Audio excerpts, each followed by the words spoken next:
This conference will now be recorded.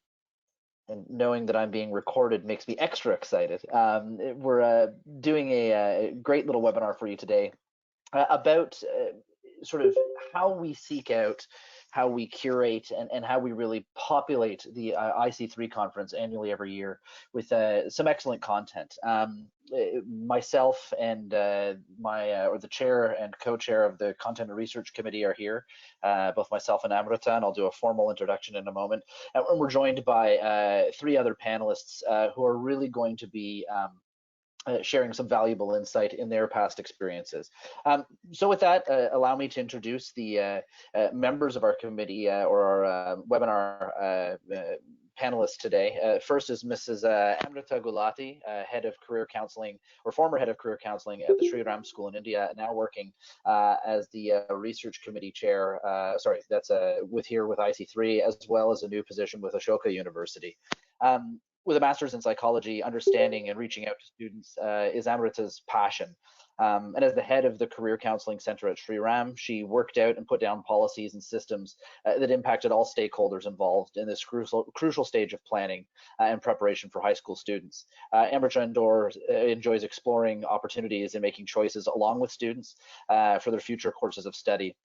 And having a background of being a teacher and the experience of setting up a career counseling center at the school, it's the real close interaction that she has had in the past with students and the various stakeholders that Amrita finds truly engaging.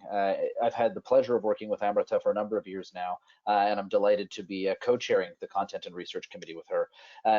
Not much to say about myself. I earned a BA in history from the University of Toronto, and you can certainly say that I drank the Kool-Aid. I've pursued a career in recruitment, specifically international recruitment with the University of Toronto, really allowing me to merge both my love of the university and my passion for my experience as a student there with my passion for travel and welcoming international students to Canada.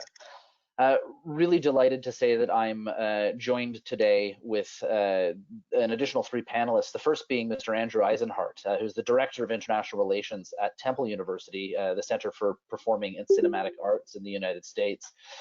Andrew is an experienced Director of International Relations at Temple University with a demonstrated history of working with the higher education industry, skilled in student recruiting, academic advising, curriculum development, partnership development, as well as sorry, I've skipped over here, partnership development. He's really able to help students achieve their dreams. And sorry, I've lost my place here. See, we all have foibles here. Student exchange and public speaking. He comes with the knowledge of a variety of international education systems and holds a master's degree focused in educational leadership from Temple University. So we're really lucky to have Andrew as a part of our panel today. Next is another counselor who I've had the real pleasure of working with over the past few years. Ashita Kapoor is a counseling psychologist who started working with Vasant Valley School in 2017 as a college advisor. She's passionate about helping students achieve their dreams and has sent over 300 students to different universities in India and abroad. She's helped students take various entrance exams in school, as well as help them to be able to achieve their dreams. And she's not scared to take on a challenge. Hence, she jumped right into helping us with this webinar on short notice just last week. She's always ready to learn something new and looks forward to learning from different people. Last and certainly not least is Mr. Amir Masood. He's the head of career guidance center at the Shiv Nadar School. Amir has over 8 years of experience in the education industry. He began his career in the study abroad domain, working with the Princeton Review as a test prep advisor and college guidance counselor. In 2014, he joined the Shiv Nadar School as part of the central team, and he's involved in policymaking and process implementation there. In 2015, he set up the Career Guidance Center at 2 campuses and currently heads their Career Guidance Center for the 3 campuses of the Shiv Nadar School. So that's a brief introduction of the expertise that the panelists here today have. As you can see, I'm the least experienced of them all, and again, delighted to rely on their support. Before we move further, this is just an opportunity to encourage all of you watching this webinar to join us in Delhi this August. I had the pleasure of attending my first IC3 conference last year, and it was really a formative event in my career working with Indian students. So if you've joined us in the past, we look forward to seeing you again. And certainly if this is potentially your first IC3 conference, it promises to be a wonderful introduction to the IC3 family and movement.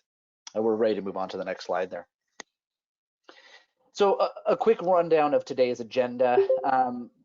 We're hoping to sort of look at the impact of past IC3 sessions, to rely on the experience of my co-panelists here to share their perspectives and experiences. So I'll begin by sharing some anonymous feedback that we've received from a number of stakeholders, all of whom have attended IC3 conferences in the past. Then I'll sort of turn the mic over to my co-panelists for them to share their views.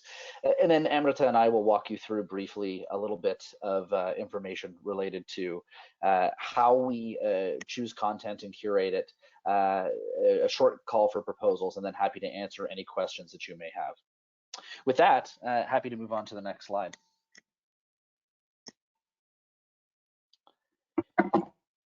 So we've had a number of IC3 conferences now. Thank you very much. Sorry, is that Amrita? Yes, I just wanted to thank Paws and just thank you for all the introductions and setting the tone for the webinar. And I think this particular slide really shows the breadth and the length of the movement as it has grown, and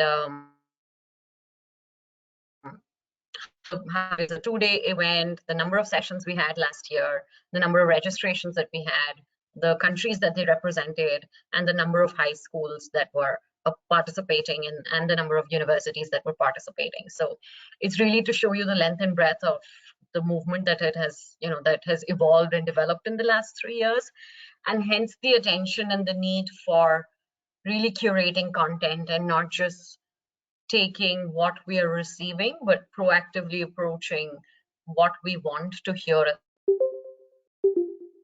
the conference. So this sort of numbers and data just gives you the background of where we are, where we intend to be, and therefore the relevance of content going forward. Yeah. Joshua, back to you for the next slide. So one of the questions we asked a number of the stakeholders was for them to sort of name 2 things that they've really gained in the past conference sessions. And we've received a ton of responses, but we've selected a few here to highlight.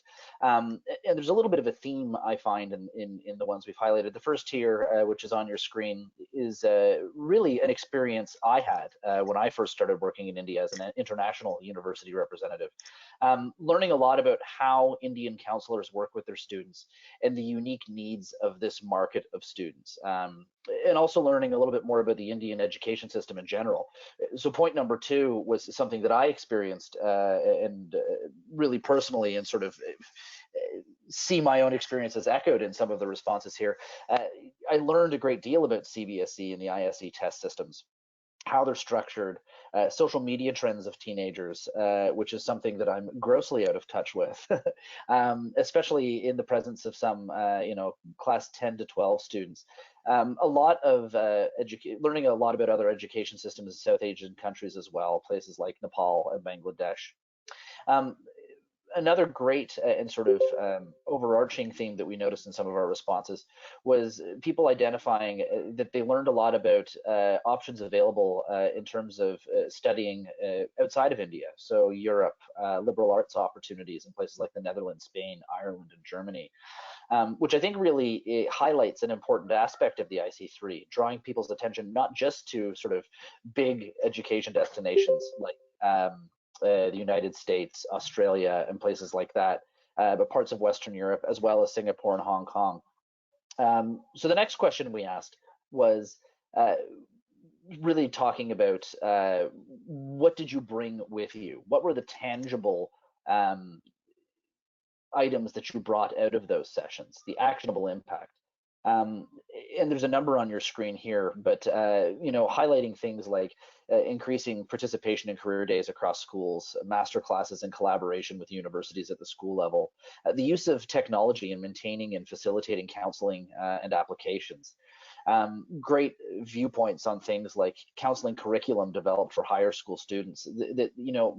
Having trained well-educated and well-experienced counselors is such an invaluable tool for students to have. And I think one of the real themes of the IC3 conferences is sort of that empowerment of the school counselor on every level as an authority and as a real guiding figure in the light of students. So just happy to share some of those sort of anonymous past experiences that we've received from participants of past IC3 conferences.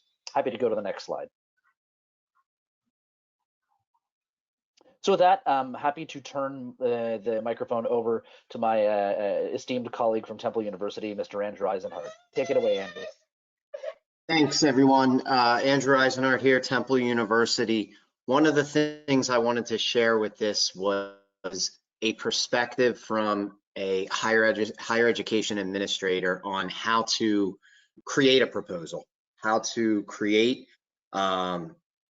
develop, and then eventually present a proposal at a conference like IC3. One of the things IC3 does really well is they really connect. They connect folks in higher education with counselors in secondary education, and so that's a nice way to gain a lot of different perspectives for the audience that attends these sessions. So I put together a quick few steps that I take when I was developing a session proposal. And to be fair, this actually works across a lot of conferences, I think, not just IC3, but it works particularly well with IC3 just because there are just so many people that are involved here. So many university administrators as well as secondary counselors. So the first thing I like to do is I like to look at the themes. Each year the themes change, and it's important as a potential presenter and panelist to really look at these themes and find something that you have some passion about and that you find that is something that needs the quality needs to be improved, or the quality needs to be discussed further. And that tends to mean that sometimes you don't have to present. Sometimes you can look at a theme and say, none of these themes fit for me. I'm just going to go to this conference and listen. Other times you may look at a theme and say, okay, this is something that I want to expand on. I want to present something. So after identifying a theme, something that I've done and my colleagues have done in the past is brainstorm. What are some issues within these themes that need to be discussed? What are some problems? What are some narratives that we're hearing time and time again? These can be problems as it relates to admissions. These could be problems as it relates to onboarding when you're traveling to another country to study. These can be cultural problems, the differences between Canada and American education, or Indian and American and Canadian education. There's a variety of ways that you can find these issues within a theme, but it's important to brainstorm the theme and try to identify as many of these issues and problems, because ultimately at the end of your session, you're going to have questions about these, because everybody's going to experience this problem or this issue or narrative from a different light, whether it's coming from a student perspective, high school counselor perspective, or the university perspective. These are all different lenses, so to speak, that we look at these problems through. So brainstorm is really important, right? And then after you brainstorm and you kind of have this collection of information, collection of different topics that you want to touch on, it's important to locate people that are equally passionate to you about this issue. For me, I found that it was really important to find other university representatives and a high school counselor as well. And the reason I wanted kind of both perspectives was because I found it to be very important that the issues that I was talking about and I was presenting were able to be discussed on a variety of different levels. So during my presentation, I asked that my presenters also talk from the perspective of a student, from the perspective of the university administrator, also from the perspective of a parent, which is an important topic that we might not discuss too much, and then also from the high school counselor perspective. So really identifying people in the field that are going to bring some really valuable information to the presentation and to the session is going to make that session better. Prior to actual presentation day, it's important that you practice this session and really remain in communication with the people that you're working with. I think all of us here have been to many conferences and we've walked into sessions and listened to them where they've been unorganized. And that's not necessarily common, but it's something that it's noticeable when that takes place. So I really think it's important to remain organized. And as we present, after presenting, make sure that you assess what you've done. And so that you can then give feedback to the next crop of people that are presenting. Perhaps that's next year or the next conference. It'll make you a more well-rounded educator and especially presenter in this field. If somebody can come to you and say, hey, you presented last year, what would you do to improve that? Everybody can improve. Nobody's 100% at these things. Some people do better than others, but there's always room for improvement. There's always areas that we're not touching. So I'll leave it at kind of those 4 points, and then afterwards, if there's any Q&A at the end here, I'll be happy to answer any questions, and I can kind of elaborate further onto some of these points that I've developed. And that's all from me, so we can go to the next slide.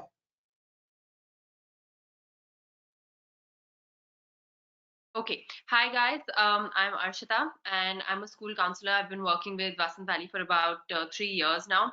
The first time that I went to the IC3 conference was right after I joined school, and that was my first job as a career counselor. So everything was new for me, and for me, I think this has been very, very important. And it's not like I was the first counselor at school, but yes, I was the first counselor who was there full time. So for my school, it was a great learning opportunity because they got to know about more systems that they could follow, more things that they could do in school, some apps that they could use to make things easier for children. There were a lot of resources that were shared that we didn't know about. So let's say there are some scholarships that my kids need to know about. So where do I figure that out? How do I find it? You know, there were so many resources that I found there that it was extremely helpful. Move to the next point, please, Karma. Yes.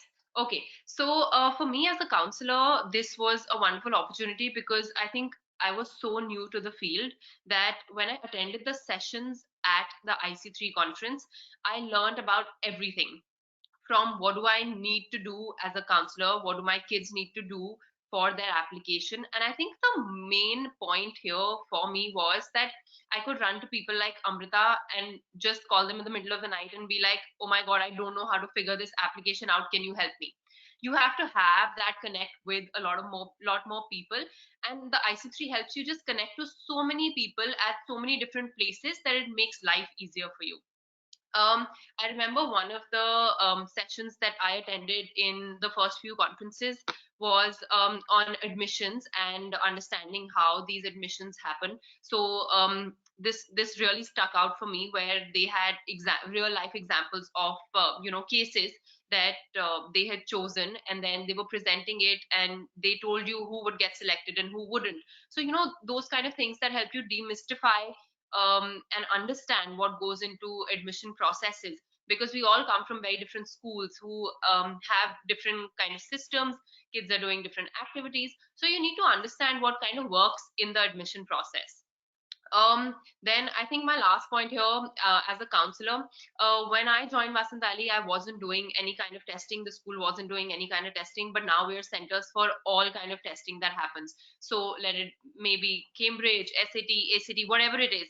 I do special testing for children with disability. So slowly you get into doing all of these things, and that's only because you're working with so many people, around you, and so many people helping you through the conference. It really helps. So I think having sessions that are actually reaching out to people who are new in this place, because we're such a small community and we're slowly growing. I know that there are so many people out there who are getting into this kind of work now, that it's important that they also understand.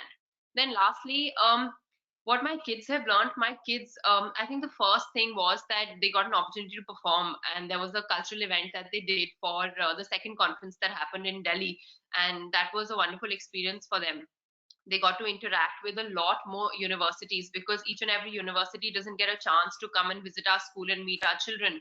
And we did a university fair in school where we had an entire fair, which is something that Vasantali doesn't do. So I think each and everything that happened with the conference for our children, for me, and for the school was absolutely wonderful. And obviously the sessions everywhere really stuck out, because they teach you a lot. They teach you from basics like how do you do a common app application, to everything that you need to know about admission related to sports. So it must actually reach out to these areas also that a lot of people don't pay attention to. I think that's it for me, and I'm happy to answer any questions later. Thank you.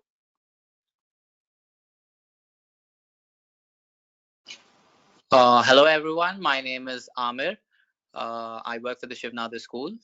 So I'll start off with what the benefits are for this school that IC3 provides.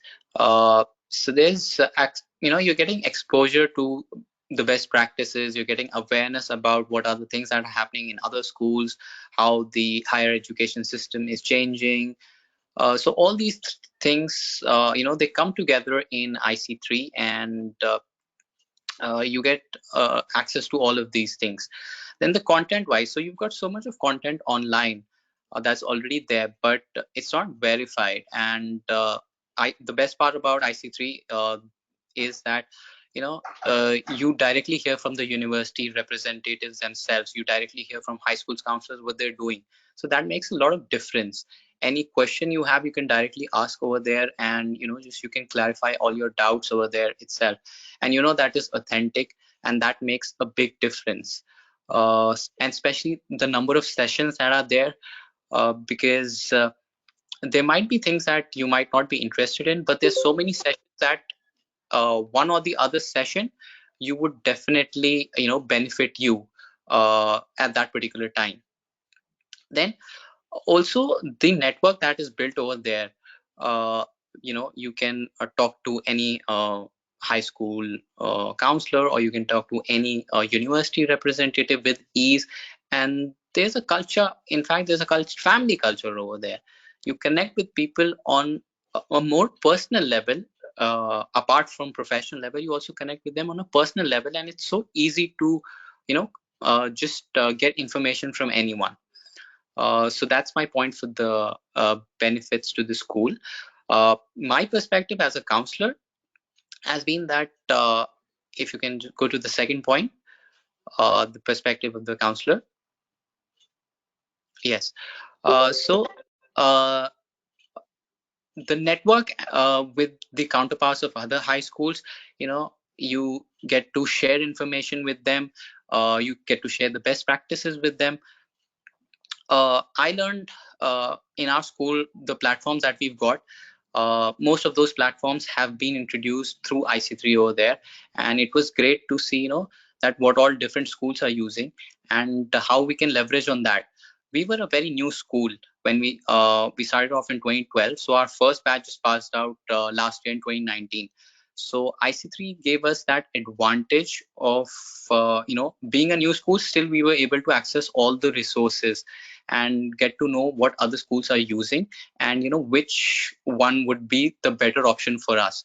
So getting accustomed to platforms, really helped through IC3.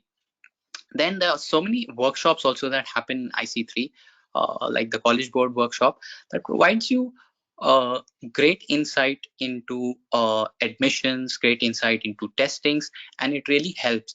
I still remember my first IC3, that was in 2016, and I did this. I attended this session on data, and that really helped me. That really helped me understand how data, especially digital data, is really important for your school and how it's going to help you in the long run, and it makes your life much easy. So that is something that I that really helped me and the school really well. Coming to the impact on the students, for the students it's a great opportunity. One, they can also act as panelists, they can act as volunteers, and also, as Arshita talked about, the cultural performance where they get to showcase their talent. So it was in all three aspects, it's really great, especially doing the volunteering thing where they also get to talk to all these university representatives. They get to see how an international conference works. It's a great working experience for them, also a learning experience for them. One session I remember that happened in Bombay where they had the students as panelists.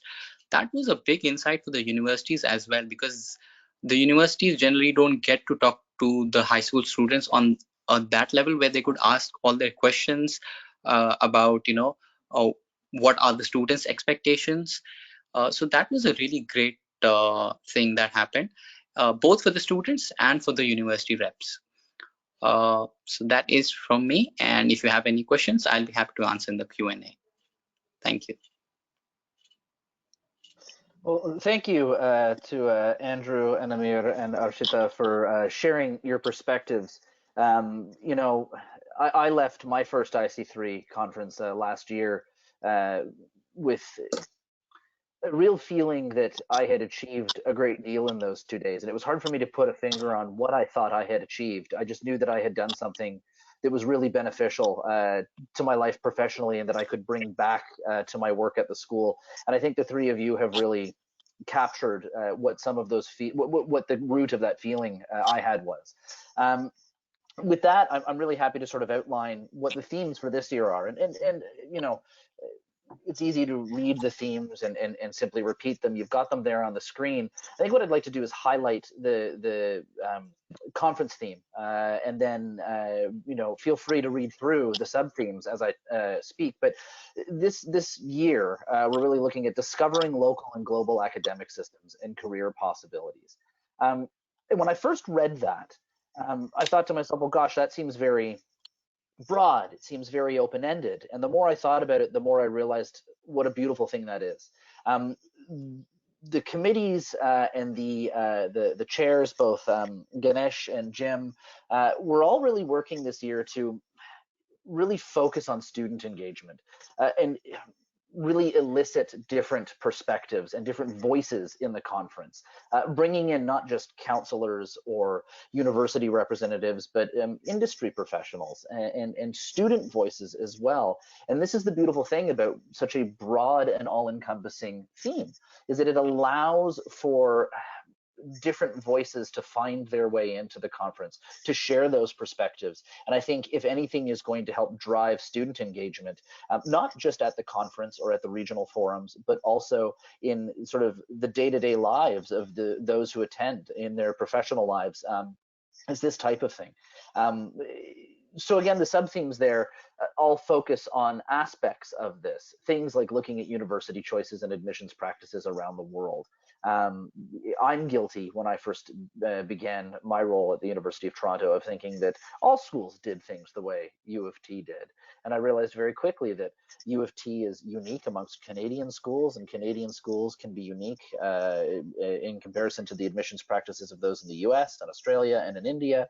So really helping drive a discovery of what these various education destinations and practices bring. But equally so, I think there has to be an equal focus on local curricula. local school options for students as well. I think a lot of students, wherever they are in the world, whether they're in India or elsewhere, have lofty goals of going to school all over the world, and sometimes they miss the wonderful opportunities at their doorstep, a 2-hour drive away. And so again, we're really looking to not only focus on international opportunities for students, but refocus their attention on some of the excellent opportunities they have at home. You know, I think many of the attendees today, certainly myself and a number of the presenters, are presenting from home, and that's possibly or part due to the timing difference, but a great deal to do with what's going on in the world right now with the COVID-19 pandemic. And you know, one of our focuses and our sub themes here is looking at things like you know, how world and events and global policies and country politics can have an impact on students and student recruitment. And so this is a great example of that. You know, what an interesting time for everybody involved in the IC3 to help students navigate university choices. So as you look through the theme and the sub themes, see, much like Andrew said, you know, which themes speak to you? Where do you think your voice can really lend some expertise? And one of the driving forces here is not just to bring your own perspective, but if you can think of someone who maybe even comes from a less than traditional professional background, who can really add a voice to this. And the real goal in all of these themes is driving that student engagement. And it's a real focus for this year. With that, we can move on to the next slide, and I leave the floor to my competent and always professional chair, Amrita. Thank you, Joshua. Okay, so this brings me to really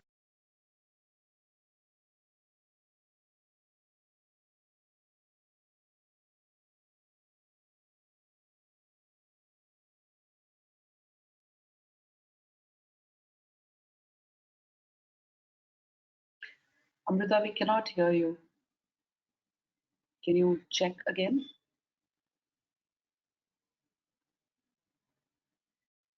Hi, Amrita, we cannot hear you.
Maybe I'll jump in here while Amrita gets her microphone sorted out, if that's okay. And Amrita, as soon as you're back with us, please just jump in.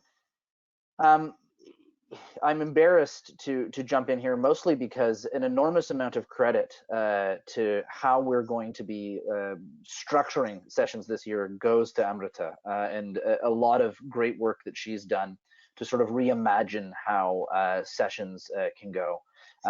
So again, I'll bow out as soon as Amrita's voice chimes back in here. But it's been a real pleasure working with Amrita this year. I think one of the major changes is how we're going to sort of sharpen the focus of the various session types. One of the major ones here is looking at things like the session chair and the moderator. I think some of the criticisms that have been levied in the past are that this can be too conversational and things can go on. And so looking to have session chairs and moderators be clearly identified so that they can facilitate discussion, direct input of the panelists and the presenters. Another important point that, again, credit goes to Amrita for this, was how the role of each presenter should be clearly defined to avoid repetition. A brilliant example of that was some of her insight in today's webinar, and looking to our three co-panelists, Andrew, Amir, and Arshita, and sort of assigning each of them a bit of perspective to highlight so that we didn't get that repetition. Again, choosing between, yep, you're here? Could you hear me? Yeah. I can hear you now. I'll leave it to you. Super. So I just want to take on from this point about the role of presenter being clearly defined. So this could also be, you could be 3 presenters from the same country, but as long as you highlight maybe a different aspect of the theme that you've chosen to speak on, it makes sense, because otherwise a lot of times, and that must be clearly articulated in your session submission. Otherwise what happens is, as an audience, I feel like, okay, it's only going to be about a particular set of university systems or a particular country. But if you're going to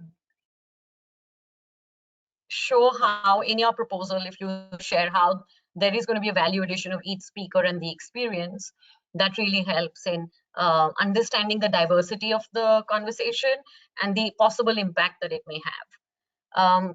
I'm coming to the third point, which is suitable format must be chosen to optimize the learning outcomes. And at this time, we've clearly identified 3 different types of formats that may be used. There's an infographic on the right side of your slide, which you may be able to see. So there's a presentation. Now, the purpose of a presentation is clearly information dissemination, whereas a panel discussion, which involves more presenters, is clearly about sharing of experiences and having more of a discussion. Whereas a roundtable, a facilitated roundtable, is really thinking about solutions. So saying, okay, we are all dealing with, let's say, management pressure on the university counseling staff in school. So how do we deal with that? Or how do we deal with parent pressure on the policies that we have? So it's really going to be a facilitated roundtable where the panel is going to lead discussion and come to certain conclusions, which will then be available on the IC3 website within 3 weeks for everyone to refer to those. We've really added this format because we've received a lot of feedback that a lot of sessions lead to a great level of thought, but we need something more conclusive and something that we can take back and sort of implement right away. So hence we've included this as well. So you really, as a going back to what Andrew said, you really not only have to think about what each theme means to you, but also match it to a suitable format for really an impactful session. There also must be a chair of the facilitated roundtable and of the panel discussion to really keep the conversation and the flow of the presentation going, and make sure that we have enough time for Q&A at the end. So these are some basics to keep in mind while planning your sessions, about some do's and don'ts and some suggested formats as well. On this infographic, which is available on the website, we have also shared examples of sessions for each type. So for example, Japan as a study destination may come under a presentation because it's information dissemination on, okay, what is the education system like, what are the prerequisites and how do you get in, and what is the duration of study, etc. But like I said, dealing with expectations or making a student understand their potential and what tools could be used could be a panel discussion.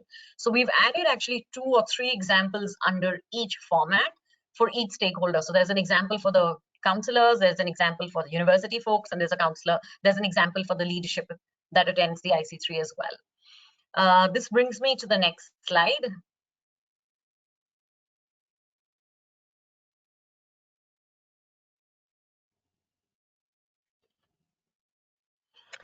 Okay, so as you know, the conference has been running for a few years, and we have now really created a content wish list for 2020 because we want to make sure that everyone who's coming back is gaining from each experience. So whether it's a new counselor, whether it's a counselor who's at an advanced level, whether it's a university that's coming again, has been coming for the last 3 years, it's really now the pressure, and rightfully so, the pressure is to make sure that we are catering to needs of all these stakeholders. So we are not talking about topic X that we started in 2016 and the same way that we're talking about it in 2017 and in the same way that we're talking about it in 2018.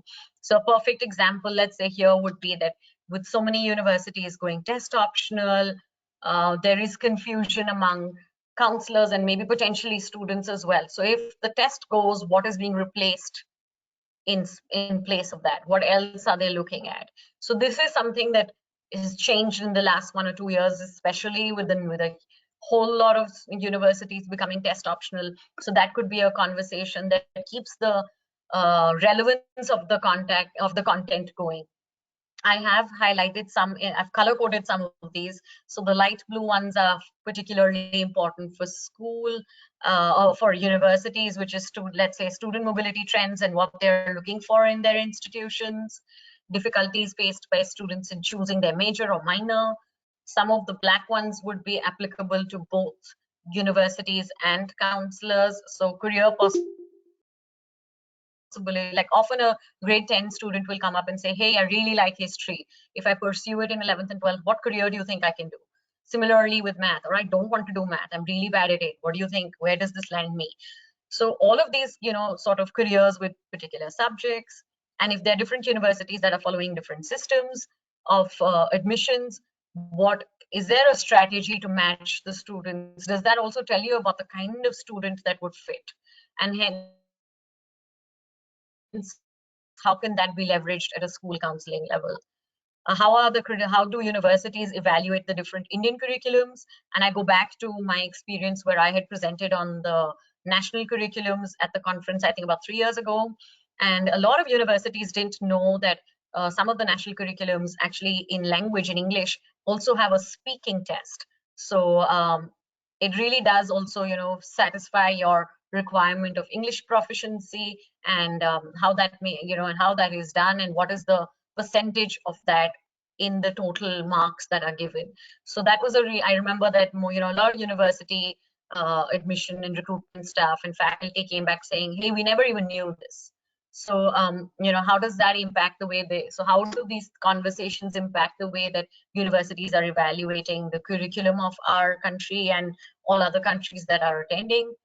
What is the interplay between international and local forces in shaping of national policies in higher education? This is particularly interesting for a country like ours, where there's so many newer institutions that are opening up, so many of them which have partnerships with international universities, and how does that impact the policies and the quality of higher education? Another one, which is one of my favorites, is building awareness of self, aptitude, and links to and its potential link to career opportunities. And there are all these conversations on which test to use, how to use, etc. And it could be a great panel discussion on, how the reports are evaluated and used by counselors in various schools. Then going to a school like Vasant Valley, which is where Arshita is from, being the single counselor, how do you really focus on capacity building? What kind of training do you deal in? Even if you're a team, if the number of students is high, how do you keep that going? Impact of career counseling and balancing expectations and aspirations. We've all been through that, whether at university or at schools. So these are some just very, very, very few of a sneak peek of the content wish list that our committee has created. There is a link to this on the session proposal, on the call for session proposal tab, and more detailed topics and our wish list is available there. This will also come to you in an email after the webinar. Moving on to the next slide, please. Okay, so this is just to give you a sneak peek of how the review process happens internally, back end at the committee level. So once a proposal comes in, we are reviewing it primarily on 3 dimensions, which is the content relevance. It's matched to the theme. Is it relevant? Does it target the audience? And in the audience, we have categorized each category, like whether it is counselors, universities, into advanced, intermediary, and beginner level. Is the format that's chosen, is that appropriate? And in content relevance, we're really talking about, is the abstract that has been submitted coherent? Is it the need for the hour? Does it have a panel that's going to bring value to, in terms of the kind of content? Have they left enough time? Will they have time for Q&A? Have they tried to pack too much, or have they given too little, and maybe we need to add something else? So we're going to do a detailed review on this, and we have a standardized rubric on our system, on our evaluation system, which each committee member will be using. And the reasoning behind this methodology is for standardization across everyone who is doing a review, to bring down the discrepancies. We do have a standardized system to give accurate, to really get accurate feedback. So we do intend to get back to some of the people who've submitted the session saying, this idea is really great, but maybe you've packed in too much. So if you could constrain your session to this, to X, Y, and not include Z, it may be a better session. And just coming from experience, also maybe saying this was a topic, particular, like maybe X of the XYZ is really interesting. Y and Z have already been done in the last 2-year conference, and it would be repetitive. Could you develop something only on X? And it's also to really get the diversity in the quality of content, keeping in mind what has been happening in the past, what are some of our wish lists that have come, and this wish list, by the way, has stemmed from a survey that we did, I think around November, to ask people what are the 2 things that you would like to know about at the IC3 conference. And the session dream, the wish list, is really a culmination of that, amalgamation of that. So we want to make sure that we are meeting those needs and not just evaluating what we are receiving. So like the session title, the webinar title goes, it's really about curating the content. We could move to the next slide, please.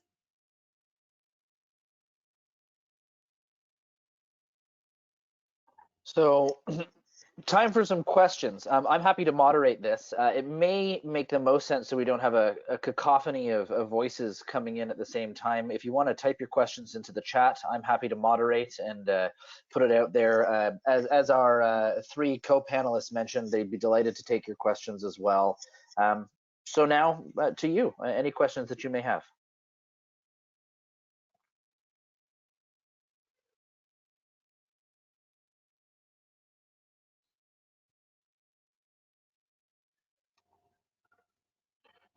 You could also unmute yourself and ask the question, or use the chat box for the questions.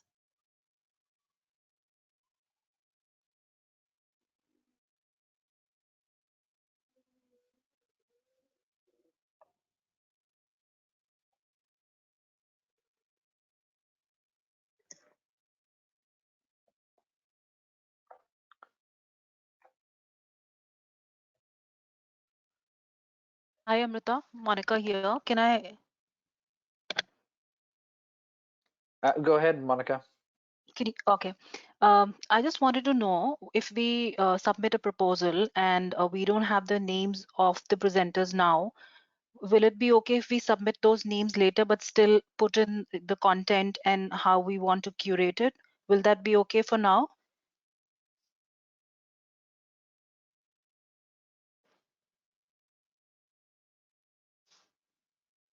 Monica, ideally we should have all the presenters sort of known when you're sort of submitting the proposal, but that shouldn't sort of keep you away. So if you could, and sometimes it's really hard to do a comprehensive evaluation unless we know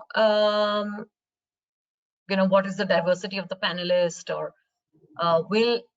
will the session achieve what it intends to achieve with the kind of presenters.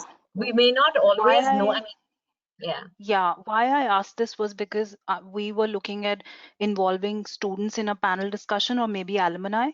So this would only come in sometime after we've kind of spoken with the universities and we've got the right people there. Basically that was the intention. And since the conference is in August, we can do a good, kind of people finding until then.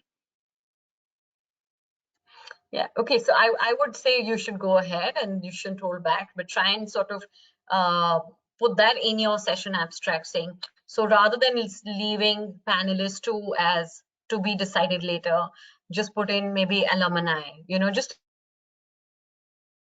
indicate who it could be, like what category it could be. Okay, so I hope that helps. Thanks. Yeah, we it have does. Thank you. two questions here in the chat box. The first from my fellow Torontonian, Alicia. The first is her question is, what is the timeline to receive a response on whether your session proposal was accepted or not accepted? Amrita, if you'd like to take that one as well.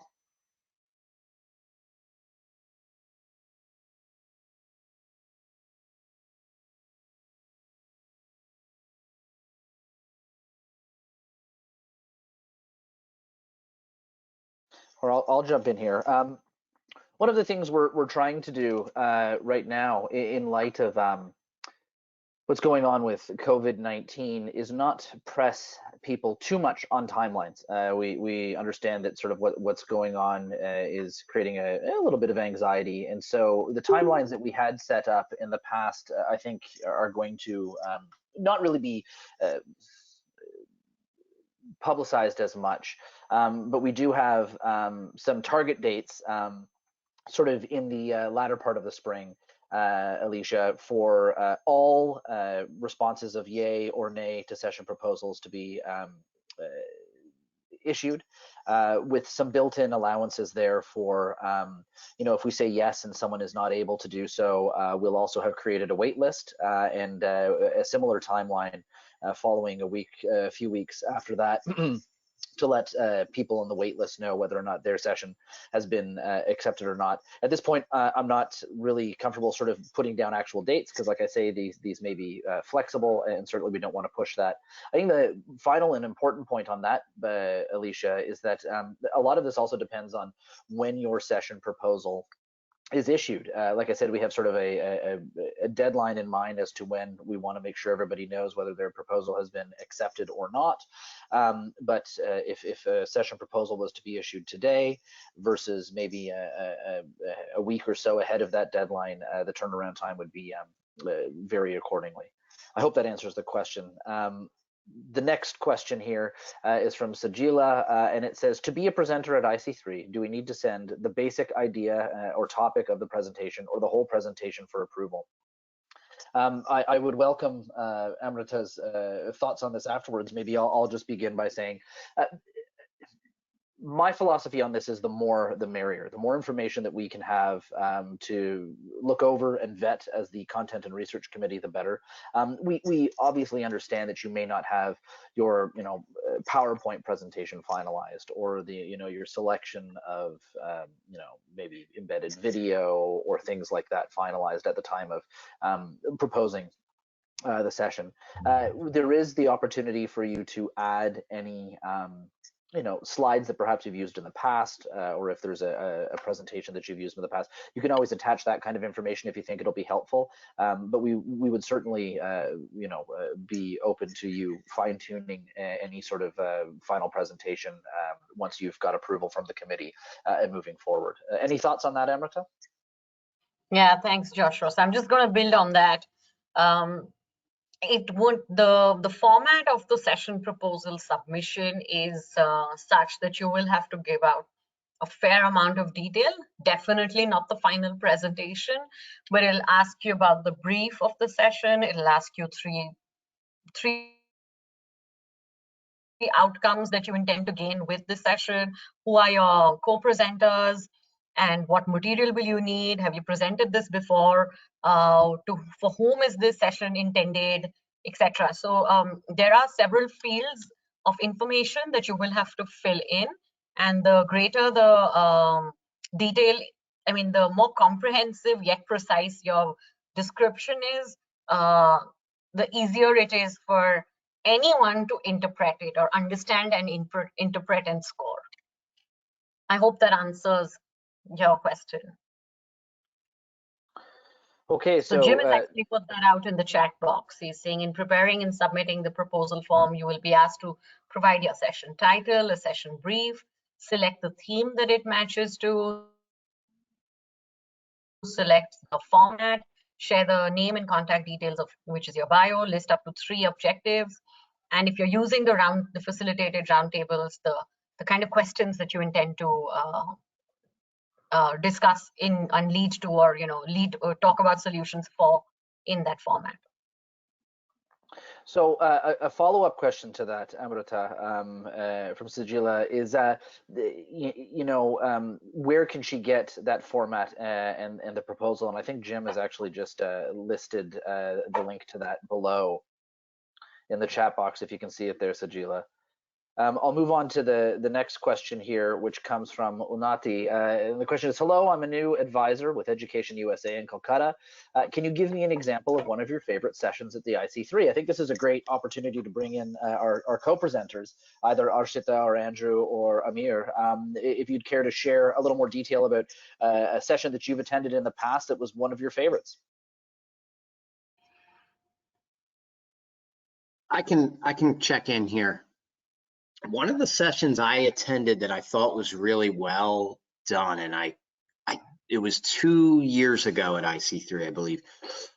It had to do, they brought students in and kind of did a Q&A with students that I thought was really well. And students kind of led the panel as to where the topics were going to kind of move and the areas that they wanted to talk about. I think from my perspective as a university administrator, that was really valuable for me, just because I could hear. One of the things I mentioned in the slide that I talked about was understanding different perspectives and incorporating that into a session. And one of the kind of the voices I think that gets lost in this in a lot of conferences, especially in higher education, is because we don't have enough students that are active participants. So for me, that hearing their voices and their perspectives, and it was a wide range. I believe it was 5 or 6 students that were able to speak and let everyone know where their mind was at and how they felt about some of these topics. I thought that was really valuable for me. So that comes to mind immediately. I also might just jump in here and add a little bit to what Andrew said, which is that, I mentioned earlier in the presentation, we're really trying to drive student engagement. And while I've only had the pleasure of attending one IC3 conference, the session that sticks out in my mind from last year is one on sort of social media and online platforms, specifically related to sort of how universities sort of have to reconcile with the fact that students are getting information online. Inherently, I'm a bit of a Luddite, as my co-presenters and people like Jim know, and so I'm inherently suspicious of technology in many ways. And what was so valuable in this session was that, again, it included a panel of students. And while I still have questions around how universities can properly leverage technology, that session made it very clear to me that this was not something that I or my colleagues could put off any further. It was infinitely clear in the students' voices that this is the type of places that they turn to get information. And even the students admitted some of the shortcomings of that, which actually I found reassuring, that these are not just young students who are looking to online sources for information, but they have an inherent literacy in what information is available online and are critical thinkers when it comes to examining this information. And so I think any presentation where you get some student engagement and some student voices is incredibly important. Unati just followed up there, and maybe Andrew, you could share some of this with what was one of the perspectives that the students shared? One of the perspectives that I found real valuable was how to communicate to students and how they wanted to be communicated to. That to me, really, I was able to take that home with me and really utilize it. I was lucky enough, I was able to ask a question. It was a very well attended session, if I recall. It was in a large room, there were a lot of people in that session. And I think one of the areas that they talked about was just how extensively we're communicating with students. And hopefully the university representatives took that into consideration when developing communication plans for the following years and into this year as well. And that's something that I really took notice of, and I've tried to implement some different communication methods into what I do and what we do at Temple as a whole from that session, actually. And I think from a high school counselor perspective, if there are any of them out there listening, and I know some of my panelists here are high school counselors, but I think it's important to use that, what I'm saying here, and go and tell your students that it's okay for them to let their voices be heard in this whole process of exploring higher education and communicating with institutions, because their voice is quite valuable. I at least find that to be very valuable for me and what I do. So does that help? Yeah, really well said, Andrew. We, of course, want to be responsible with everybody's time here, and we're close to sort of the hour mark. So perhaps a final call for any additional questions. Feel free to turn on your mic and chime in, or enter on the chat box. Hi, everyone. Good morning on this end. This is Alicia from Toronto, Canada. I just want to say, amazing presentation. Everyone did such a great job, and I think this was extremely helpful. So congrats to all. My question for you, I guess it would be following up on an earlier question with regards to finding presenters. In the event that, say, we have an idea, but we just can't formulate a panel, is there opportunity that maybe if you are seeing proposals come in, that you would cross-match or maybe introduce others to connect and maybe formulate a panel itself?